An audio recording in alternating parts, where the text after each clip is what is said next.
Hey there, Goa fans. This is Mark DJ Solitaire here with episode 141 of Retro Goa Explorations, my weekly series in which I share in each episode one of my favorite tracks from the 1990s Goa Trance psychedelic dance movement.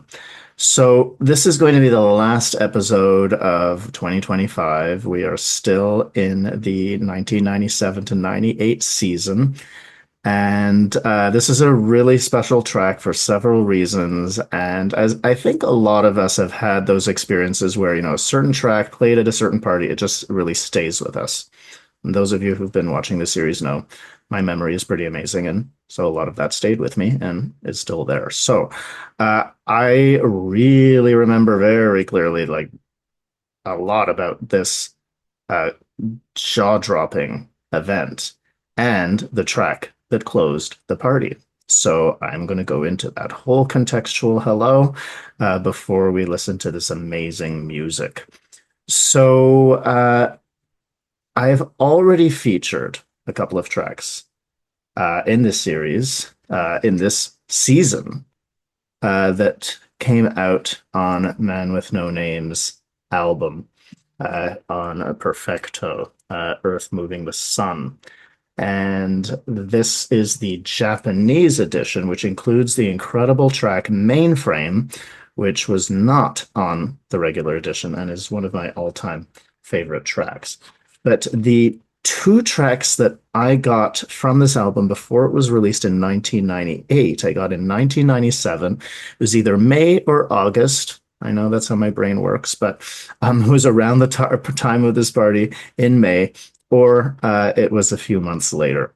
I remember doing some data exchanges with Crispo, and he offered me these two unbelievable tracks by Man with No Name: Tarantula, which I've already featured in this series, and Possessed. And both absolutely jaw dropping in different ways. So, this track I first remember hearing because of the context at this unbelievable party in Japan in May, towards the end of May, 1997. I flew to Japan for this party. I know, I'm one of those people. But it was really worth it. This was one of the most memorable ones. This was a Return to the Source at Mount Fuji. Then it was put on by an outfit called Rainbow 2000, who some of us began to affectionately or not so affectionately call Raincoat 2000, because after their first really successful party, it just rained at every single event. And those of us who are a little bit more, paying attention to the energy of, party dynamics and promoters and events and so on, some of us may have had thoughts about the fact that nature was rebelling against these kinds of events being put on in a way that wasn't really aligned. And that's certainly what it felt like when this started. So, as leading up to the event, I was there early with my friends Carla and So, because I was friends with Chris Decker already, and he got me this all access pass to this event. And we went early and we were all kind of dejected because we were just in a cloud. It was just misty, it was foggy, you could not see Mount Fuji. It was kind of dismal. And I remember walking down, there was like a ski slope with a teepee for a DJ booth at the bottom of the slope, and it was all wet and it was uncomfortable. And it was just, we set up a tent, and it was, we weren't really so enthused because we were expecting, this is going to be this amazing high energy party and, beautiful Mount Fuji right there. Different location from where Ollie played his, October 1995 full moon party. That was a flat field. This one was a slope. And so, all the wet went down to the bottom and made it quite muddy. But here's what happened. Everybody just kept dancing anyway. So the party starts, incredible sound system, and everybody is going for it. I mean, full on going for it. And that's what parties in Japan were really like. Incredibly uplifting, vibrant, enthusiastic, and they just did not let the rain get them down.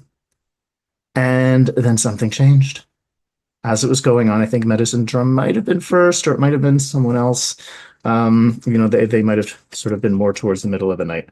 But I've got the full lineup over here. I remember some of the sequencing, but not all of it. Imagine that detail escaped the iron claws of my brain. But I remember that it was when Keisuke was playing. Keisuke was a Japanese, Matsuri DJ who is now a sushi chef. That was the lineage he came from. Uh, while he was playing, the the sky cleared. Everybody just kept on dancing, and all of the clouds it just cleared, and there was this moonlight illuminating Mount Fuji. And Keisuke is down there just playing. He could barely see the mixer because he just had tears in his eyes the entire time, as did some of us. Um, and I remember that's when he played "Do Androids Dream of Electric Sheep," and I can't remember what else, but it was just amazing. And so people just kept on going more because it's like nature's listening to this like enthusiasm is what it felt like, right? And then Tsushi's on afterwards. He's playing around dusk, and that's when he played as a child. I could walk on the ceiling when we are on this slope looking down and we're above the clouds, right? I mean, this is really quite a setting while Mount Fuji is illuminated on the side of us with, the snow peak. We got some photos of it in the morning, not so much at nighttime. And, uh, and then it's sunrise, and then it's, unbelievable. And everybody just kept on going. And, there were some Brits who were there who were part of the party scene. And, I've complained here and was complaining then already, even after just, not too long in the UK, that the parties were a little bit, lacking in that nth degree of vibe. If I could use the word atheist for lack of a better term, there just wasn't the sense that there was a spiritual thread connecting. Even at events like, Return to the Source, which was very spiritually themed, not everybody who's going was there. It didn't always permeate. And I'm not talking about the external, trappings, the external signs of that in terms of, their seven-pointed star and whatever else they did. It was just, in terms of the crowd vibe. So it seemed to me that folks who were in the scene for quite a while were jaded. I was still, I was not jaded at this point. I was a bit jaded with the UK, but not in the overall context of these parties. And I remember some folks who were there after sunrise on the side who I had seen, who were involved with Return to the Source, and they were just speechless. They were just their jaws dropping and looking at this nature and looking at this, and they're like, wow, this is what it can be like. I'm like, yeah, this is what I've been trying to say. So this was it was absolutely incredible. And it was muddy in the morning. It was muddy at night, of course, when it was raining, but the mud was there and people are going off. It was just fantastic. And so Mark Allen, of whom I managed to get a photo on that occasion. I'm not sure how I was able to focus with an old school regular camera, but here we go. He plays the last track of the party, Possessed by Man with No Name. And I mean, this and Own the World very sort of similar in vibe in terms of this, sense of, we are the custodians of the planet, that we are, and we're reawakening to sort of our roots and connection to nature and connection to the beyond. And that's what this electronic music seemed to be, being beamed down. And so it was this, with Mount Fuji being this real power source kind of location, it was incredible. And so he plays this to close the party. Everybody goes completely wild, right? We're above the clouds. You can see me here jumping up in the air, sort of in front of the clouds, in a photo taken with, the first digital camera that I was able to get with no flash. So it's very, silhouette and low pixels and all of that. But, you can see above the clouds and, a regular photo that shows a little bit more definition, including the same shirt that I'm filming this episode in. Then, as an encore, by the way, he played um, a track by Massa that would be on Return to the Source's Sacred Sites, which includes Mount Fuji. And Massa goes running down the hill with arms in the air. just completely over the moon that his track is being played, as an encore, no less, after this incredible Man with No Name track, after a little pause. It was just absolutely amazing. And so, this was just an incredibly special event. And I really noticed a bit of an attitudinal shift on the part of some folks who were there once they got back to the UK because they're like, oh my gosh, like this is why we're doing it. And this is the challenge, right, that we can all have after you've been doing this for so long. You get used to the mechanics of it. That it's like, are you really having the spirit of it? And so this event was really one of those like refreshers and reminders. And so for me, the tracks that I named already so far, and the one that I'm featuring today by Man with No Name, Martin Freeland, Possessed, is really one that reminds me certainly, I think, of what the scene is about and the optimism that it had, taking possession of the planet on behalf of all mankind. And this was really, sort of this, they're all like these B movies, 1940s, 50s, low budget kind of stuff, right? We've heard several of those in samples. So, there's just this unbridled optimism, but this kind of, that's how we felt. We felt that we are reclaiming our role as citizens in the planet and citizens of the galaxy.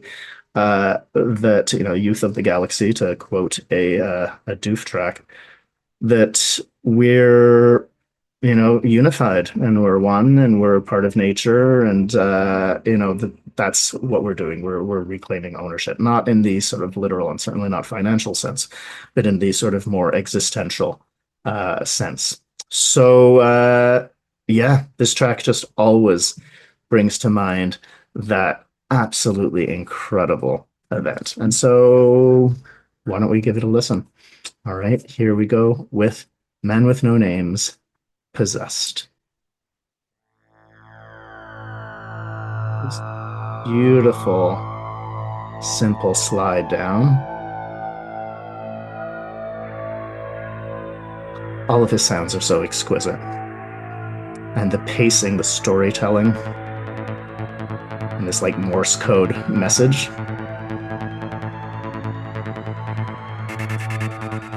That other one drifting off in the distance.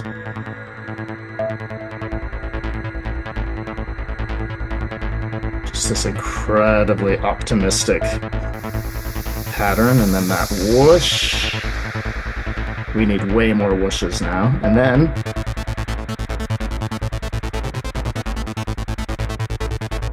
I take possession of this planet on behalf of and for the benefit of all mankind.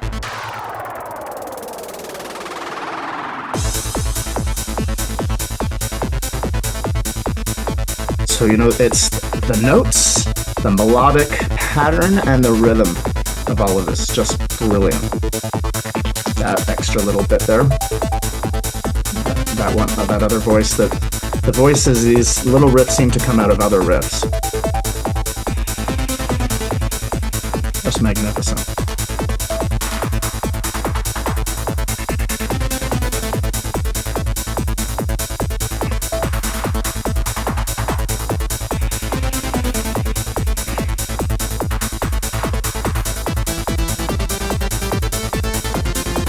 Just, really exclamatory, celebratory. Haven't said that in a while, right?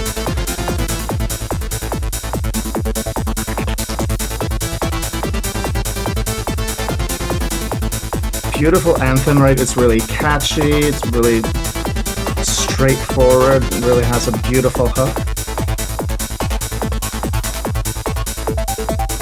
I love those sounds. And again, the interplay between all of the voices. They all sound like voices.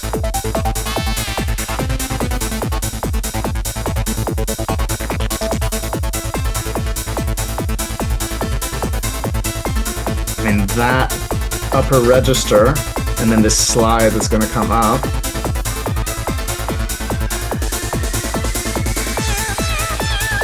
And then the answer.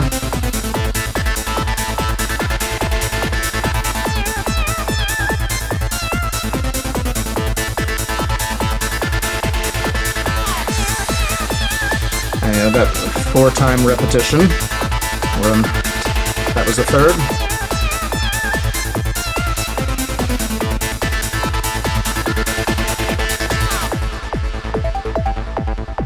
Then the pace changes a bit. The storytelling, I mean, really, tracks were just so beautifully structured back then, and especially with artists of Martin's caliber. And again, voice-like, very different on a big system. Just the difference in texture, right, between all of the voices, and they all interplay whether on different frequencies or sort of a similar range.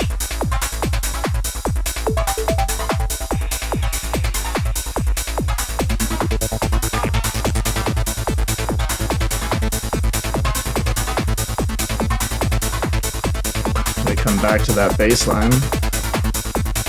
Again, right, the bass lines really held like a signature, really distinctive element for each track, and I think that's sadly something that's not entirely lost today, but it's really faded.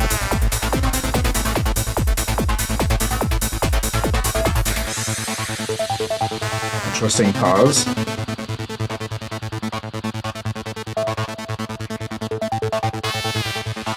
That on a higher level, and then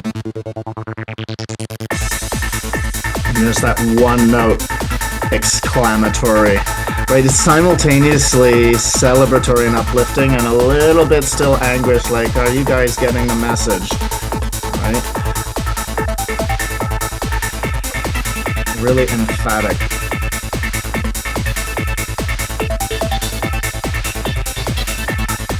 Pay attention to this wonderful bit here.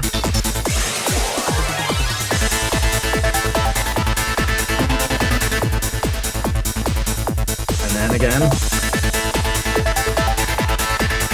The pattern, the shaping, it really mimics, human speech. It really sounds like something's being uttered in a musical language.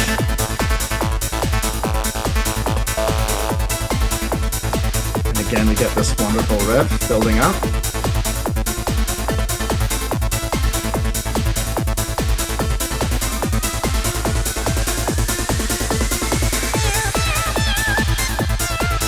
Again.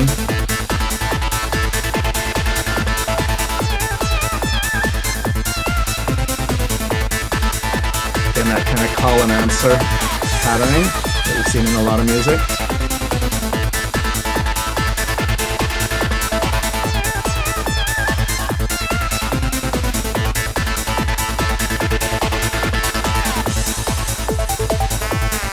Again, the interplay.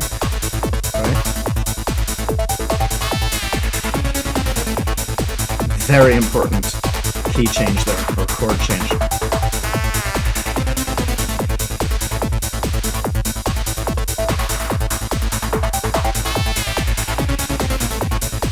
A little bit broody.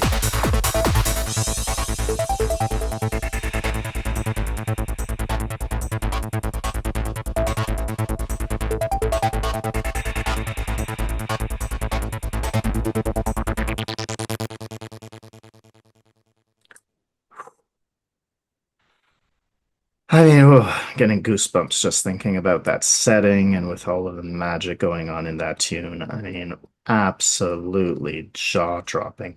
It still absolutely rips anytime it's played, right? And I've heard Martin play this at ZNA, and, the crowd absolutely goes ballistic, and it sounds still incredible without new mastering.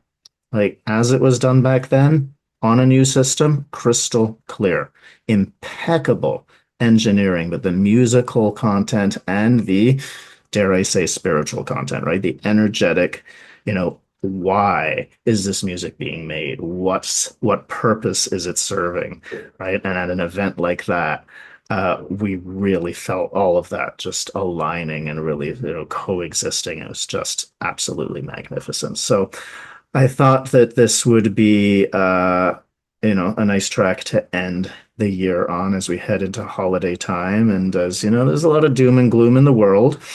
And, what if we took possession of our lives and we took possession of the world in our way, of reclaiming ownership, uh, even amidst all of the forces that, of course, have an impact on us. And this is something I think that is why this musical scene has spoken so loudly to so many of us. And so I continue to hold out optimism that we can keep dancing together in peace and harmony with one another. And as Bill Hicks so beautifully said, explore inner and outer space together. So, wishing you and yours a happy holiday time, whatever holidays it is you may choose to celebrate or not. And we will be back in early 2026. I'm Mark DJ Solitaire, wrapping up episode 141 of Retro Goa Explorations and leaving you now with Man with No Names, Possessed.